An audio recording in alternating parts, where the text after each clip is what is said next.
بسم اللہ الرحمن الرحیم۔ السلام علیکم۔ آج ہم ہومونیمز کے بارے میں پڑھیں گے۔ ہومونیمز ایسے الفاظ ہیں جو ایک جیسے لگتے ہیں، سپیلنگ ایک جیسے ہوتے ہیں یا مختلف ہو سکتے ہیں، لیکن ان کے معنی مختلف ہوتے ہیں۔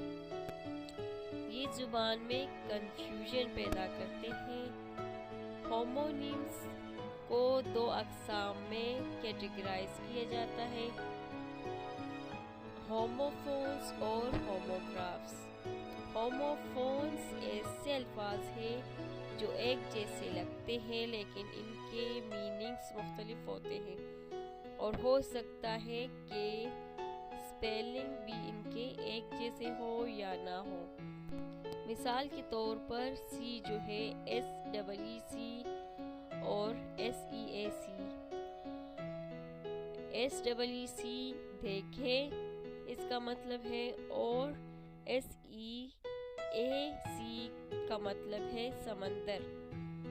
دونوں جو ہے ایک جیسے لگتے ہیں لیکن ان کے میننگز مختلف ہیں۔ ہوموگرافز۔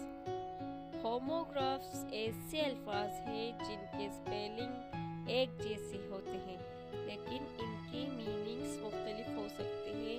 مثال کے طور پر TEAR ٹیئر جو ہے کسی چیز کو الگ کرنے کے عمل کو یعنی پھاڑنے کو کہتے ہیں ٹیئر، اور ہمارے آنکھوں سے آنے والی پانی کی بوندوں کو بھی ٹیئر کہتے ہیں، یعنی جو آنسو ہوتے ہیں آنسو کو بھی ٹیئر کہتے ہیں اور پھاڑنے کو بھی ٹیئر کہتے ہیں۔ اس کنٹیکسٹ کو سمجھنا جس میں ناموں کا استعمال کیا جا سکتا ہے، اس کنٹیکسٹ کو سمجھنا جس میں ہومونیمز کا استعمال کیا جاتا ہے، اس کے مطلوبہ میننگ کی صحیح تشریح کرنے کے لیے بہت ضروری ہے۔ کنفیوژن سے بچنے اور مؤثر کمیونیکیشن کو یقینی بنانے کے لیے سراؤنڈنگ ورڈز اور کنٹیکسٹ کلوز پر توجہ دینا ضروری ہے۔ Thanks for watching.